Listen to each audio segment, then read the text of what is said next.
Hello!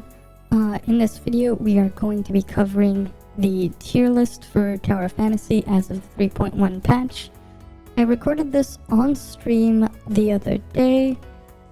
Keep in mind though, as a bit of a disclaimer, that these are just the individual units as a whole and doesn't go over actual team comps. If you would like to have more information on those, consider joining the Ida Cafe Discord. I'll be putting a link to that in the description below. Or feel free to drop by whenever I'm live on stream to ask any questions you may have on Tower of Fantasy. Hey YouTube! This is going to be the Tower of Fantasy tier list for patch 3.1. We'll be covering each level of advancements and investments for every single unit in the game as of the recent patch. Currently, this is being done live on stream, so Twitch viewers and YouTube live stream viewers, you can go say hi. We're going to be starting off with A0 investment. We're not really going to go in any alphabetical order or anything. I'm just going to go grab stuff based on where we see them. But starting off, we're going to put Fiona all the way at the top of S tier. Right. At A0, still the most useful unit in the game for every single comp. Has ways to counter both graying, bite, and delay. Is a support, can buff other players, right? And has very strong buffs for final damage, has a 15% attack buff, right? Pretty much useful for everyone. Support, tank, right? DPS, everyone wants her. Very useful. Alright, next thing we'll go with. Let's go put one of the recent additions to the standard banner. Unfortunately, tanks are mostly pretty niche. Outside of like specific raid content or, you know, very high level like whale content territory for Origin of War. Not very useful. You can play the game without it, even in group content for the most part. But Saki's a pretty decent tank there. And let's get going on to the next one. Right, but Saki as well, right? If you have her A3, you can have an on-demand taunt on her hold attack. Her A5 force triggers Fantasia, but you know, that's just there for later. Right, Meryl's another tank. Same thing, in the niche tier she goes. Next one, Shiro. Another niche one. Very useful for the current challenge raid with Zuyan. As the highest single burst shatter in the game, but it's not really useful outside of very specific conditions. You can double it up with hologram projector and spam more dodges to trap them inside of her skill. Other than that, that's pretty much it. Right, another one for the niche tier at A0 is Rubilia. Unfortunately, unless you have a whaled up Volt account, like Volt setup, she pretty much isn't anything but a fancy jetpack that flies further. So unfortunately, into the niche tier she goes. She isn't completely useless, but you can at least put her there. Use it for something. The other recent addition we have is Ruby. She goes right into the F tier. She does like absolutely no damage comparison to everything else. Her damage is on par with about Samir A1 when you consider Ruby's A6 investment. But you have to use her skill and apply a debuff on the targets first for her normal attacks to do any actual damage. Otherwise, they are just weaker than Zero doing his plunge spam. And that's like pretty much it. Of course, in the F tier as well, pretty much the other standard SR weapons like like Echo and Hilda, though technically there is a niche use for Hilda because you can spam her things for certain minigames, right? And that's also the other niche use that something like Samir would have. If I can find her, yes, she's right there. Hilda and Samir both technically have that niche. Samir is better though, so at those minigames, so I'll just put her there. Another fortitude weapon, Frost tank. In some cases, she can be even more useful than Meryl if you're playing tank build. In the niche she goes. Fairly solid there. Zero, unfortunately, without A1, he doesn't really do any healing. That said, he has a lot of AFK farming, making him very valuable for that type of stuff. Yeah, and Ruby's not gonna go anywhere. Not gonna go leave F tier at all, even at A6 investment. Alright, next one. We have, we're gonna go with Lan. Very useful for exploration. Right, does a decent amount of background damage. Starting off though, right, A0, she's missing her main identity, which is increasing ammo consumption. She can also be really great in a fortitude comp, but her background damage is still fairly high at base. She applies a constant burn that does 105% of attack every second, and then she has her little her feather consumption as well for a tiny bit of more damage. It's not a lot, but it's still a decent amount early on. So into the A- tier she goes. Next one, we're gonna put our first support role only weapon, which is Coco Ritter. Right, pretty bog standard, she heals. Right, that's pretty much all she does. She gets better over time, and more useful at that role. Yeah, exactly. If you're playing tank, Lan is very useful. Especially because you can also apply a buff to your entire party and increase their flame and frost resistance with her trait. It's very good. And with Claudia, she would have been very high tier here as well, probably B tier at buffing at this state of the game actually. But at A0, she does not have her ability to buff your damage. So instead, she's just a very useful movement tech with a macro. Right, if you cancel the animation with the jetpack by toggling it on and off, you can send yourself flying pretty far and get some distance covered that way. And just like Claudia, Alice has a similar version of that too. She doesn't go as far, but she also has a lot of really good horizontal movement if you hold her dodge. And you can just fly around, kind of, until you run out of endurance. Right, because this is A0. Next one, King is in the F tier, but funnily enough, he's actually better than Ruby. Even if Ruby is A6. Because at least if you're using copium weapons for sequential phantasm, King is a lot better than Ruby, at least in that. He still does like no damage, and his shatter isn't anything special either, unfortunately. Okay, next one we'll have Lyn. Unfortunately, Lyn is just an exploration toy without her A6, because Lyn needs her A6 in order to actually really do meaningful damage, as she needs that second skill cast via that reset. Alright, the next unit, we're gonna add the first one I would put in the A- tier. We're gonna put Mingjing right, not A-, A tier. Right, we're not gonna have the S- tier active just yet. But Mingjing is at base, he doesn't really do that much damage without his trait. But Mingjing or Zeke has the ability to play the Serpent Chain, which will allow your on-field weapon to do an extra 30% damage based on the original hit to up to 5 other targets if you have his 2-piece matrices, otherwise 4 other targets. And it's effectively something you can treat as a unique multiplier. And he also has the ability to one-shot a couple mobs as well on a long cooldown, but you can reset it by going into Bygone and leaving. Very useful. Next one is our next support weapon, Lyra. Basically with Lyra, you know, attacking enemies with Lyra will heal all your allies. Those will be considered her guards for that. And the other thing with Lyra is when you have overhealing done on your allies, it will be instead converted into a shield to help them absorb a little bit more damage. Fairly strong, right? The second best benediction unit after Fiona in the game. Alright, next one. This one's gonna be very funny. So, technically you can put Icarus in the niche tier, but you can also put him in the support role tier because he's actually used for the support role.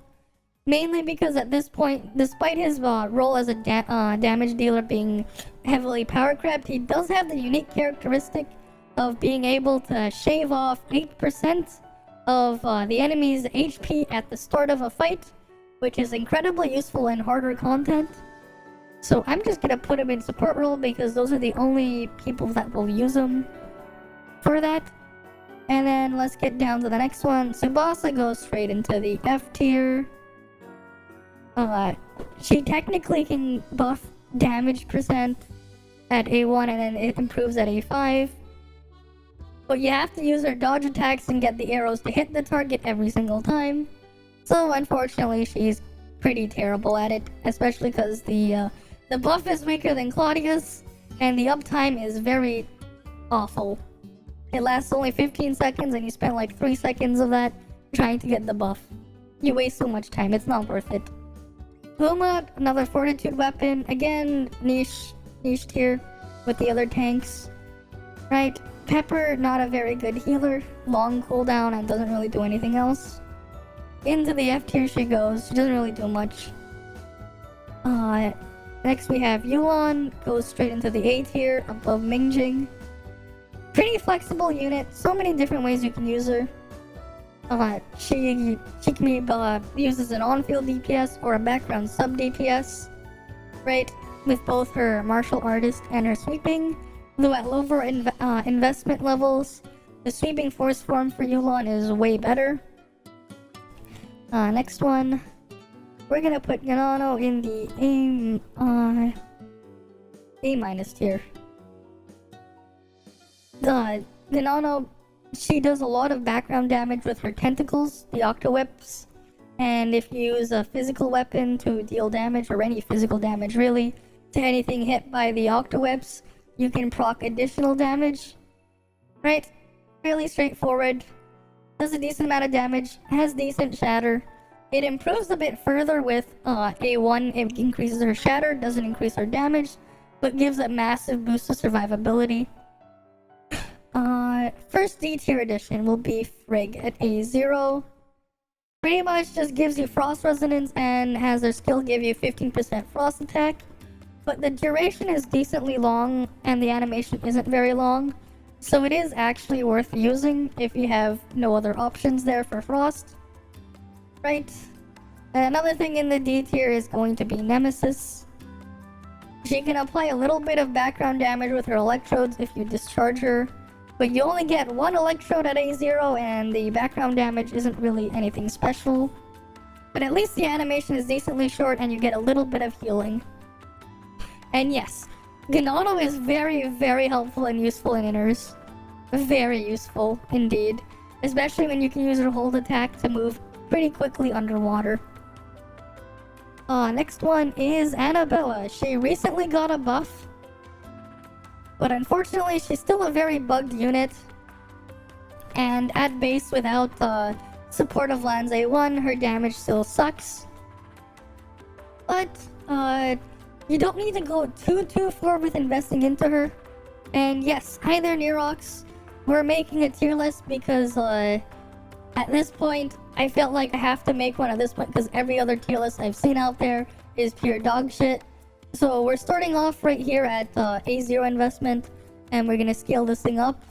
This is also just gonna go as a YouTube video on my channel later, so you can go say hi to YouTube. All right, next one. We're gonna put Umi. Right. Hopefully other people will see mine and not the others. Umi at base. We're gonna put her in the D tier as well. She has a very high amount of burst damage up front at the start of combat, but without being able to stack preheat, unfortunately the damage will just fall off a cliff immediately. Otherwise she would have been pretty solid, but preheat is really what holds her back, and she doesn't have her support utility until A3. So into the D tier she goes. Tianlong. Have you ever wanted to kill yourself for no reason? And wanted to have a spear while you do it? Well, that's what Tianlong is for, into the bottom of F tier. Basically, every time you use a Volt skill or discharge, you kill yourself. you take 30% of your current HP in damage for no reason. And to make things more confusing, in leaderboards and stuff like Join Ops, Frontier Clash, Void Rift, Void Abyss, Raids, your self-harm damage will add to your score there for absolutely no reason. And you basically get nothing for it. His damage is very low. His actual real damage is very low. And his buffs are pretty terrible, even at max investment. Here's a fun fact. Tianglong at A6 buffs less volt damage than Yulon at A6. Which is hilarious. But that's a different situation. Right? Okay, next one. We have Fenrir. Without her A1, I'm going to put her in the D tier. You don't get her extra skill use, but she does provide something that no other unit provides. You can't see it on the cactus, but she does lower all enemy defenses by 20% when they're inside the stronghold for the player, which can increase her DPS, potentially. And it's just press her skill every 30 seconds, and that's pretty much it. That's all she does at A0, right? You could technically use her as like a support in that role. It's not anything special though. I do not hate Nemesis. She's just pretty bad at this state of the game because of power creep. She used to be very good at launch, but the power distribution has really left her in the dust. And she's worse than the other SSR healers.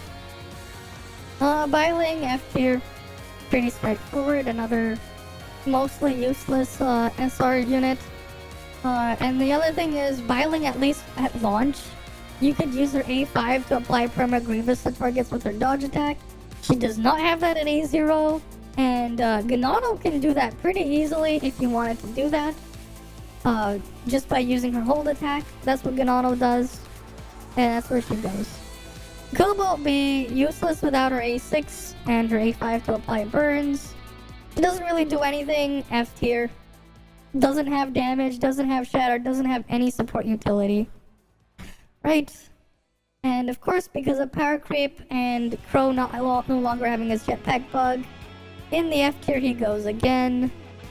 And then the next thing we're gonna put the last for A0 investment is Levo. Fairly decently high damage as a flame weapon at A0 investment. It's a little bit better over time, but this is pretty much it for A0. Now for A1, there's going to be a lot of shifts because things will get a bit more useful in different ways. So the first thing we're going to do with A1 investment is we're going to take 0 out of niche tier and bring him all the way up to support role. If we're talking about low advancement at A1, like low advancement, pre-A5, Lyra is in some situations worse than Zero and Coco pre-A5. But at the same time, if you have a lot of healing, Lyra's overshield is pretty useful.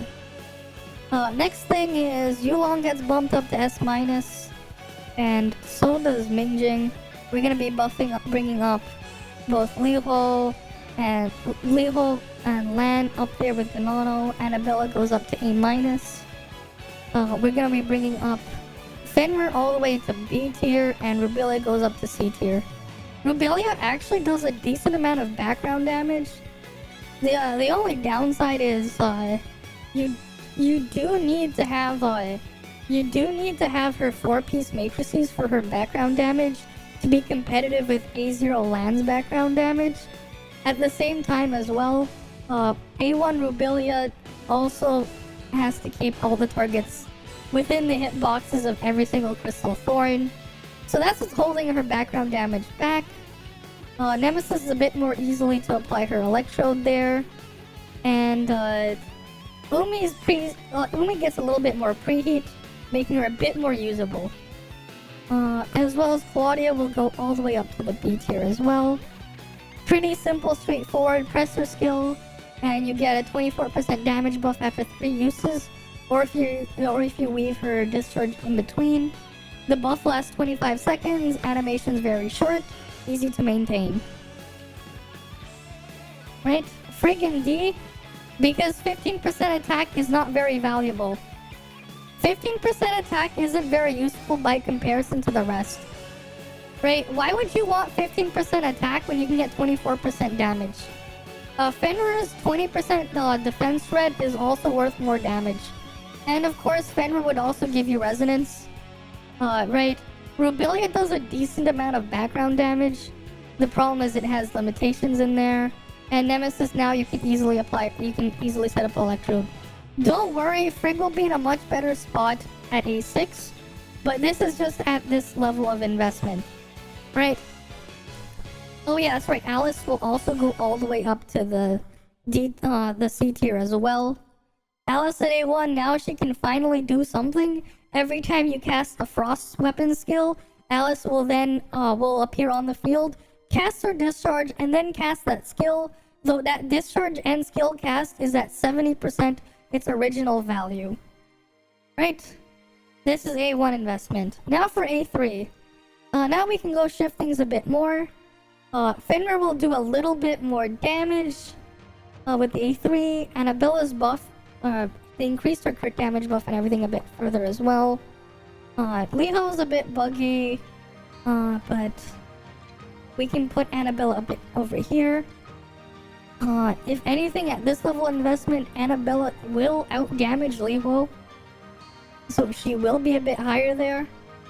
Other than that, there aren't really any other shifts.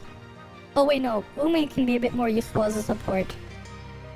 That's pretty much it. There's no more other shifts here. Alright, this is for A3 investments. Now, if we're gonna go to A6 investment, right? Yeah, because A5, there's really not that much that changes in between.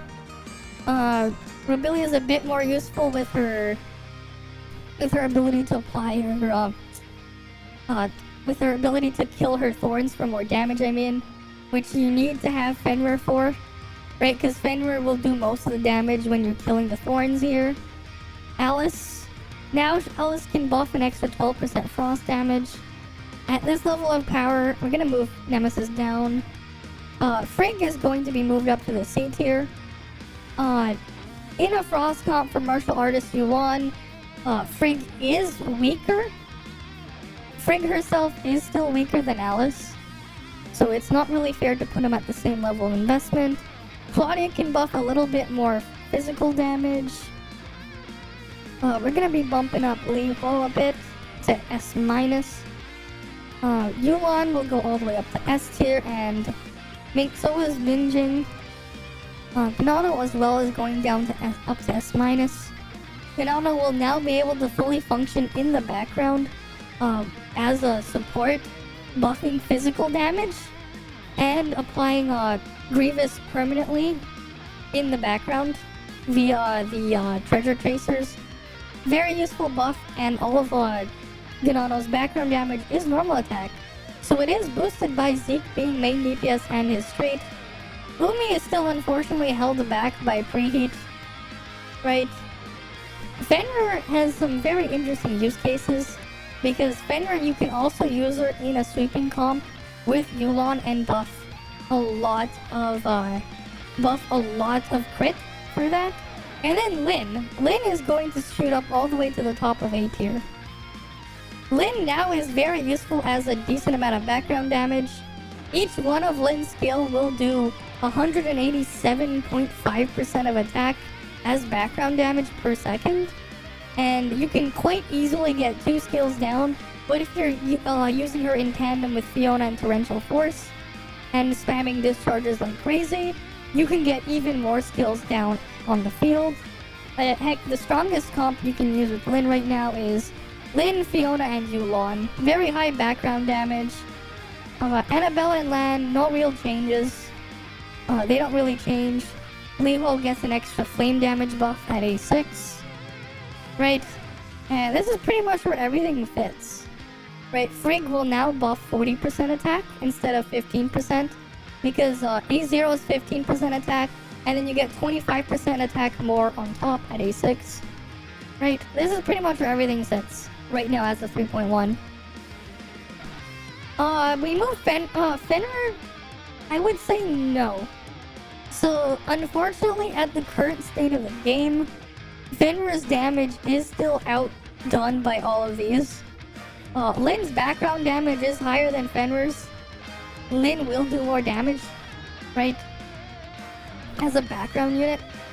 Fenrir, you're basically stuck using Fenrir through Bilia. But here's a fun fact. Fenrir plus Yulon will do more damage than Fenrir plus Rubilia. We did Cactus Purses the other day on stream, but it was up to as much as 33%, where Fenrir Yulon in Sweeping Force form versus Fenrir plus Rubilia.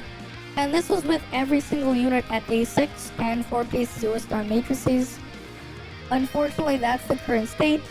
Rubilia and Fenrir, they have something interesting to gain with them at the whale level once Mimi arrives. But that's assuming things don't change too much from CN. We'll find out on the 28th of the month when I can stream the test server at least. So make sure you guys look forward to that. I will be streaming the test server on the 28th of August, UTC 0, or if you're in my time zone, which I believe is GMT -4, was it -5? That would be around 8 p.m., right? 8 p.m. Eastern time. So if you're like New York, Toronto, or whatever area, make sure you mark that on your calendar. That's when I'll be streaming the test server. Alright, but that pretty much covers how I would rank everything on a tier list as of the 3.1 patch.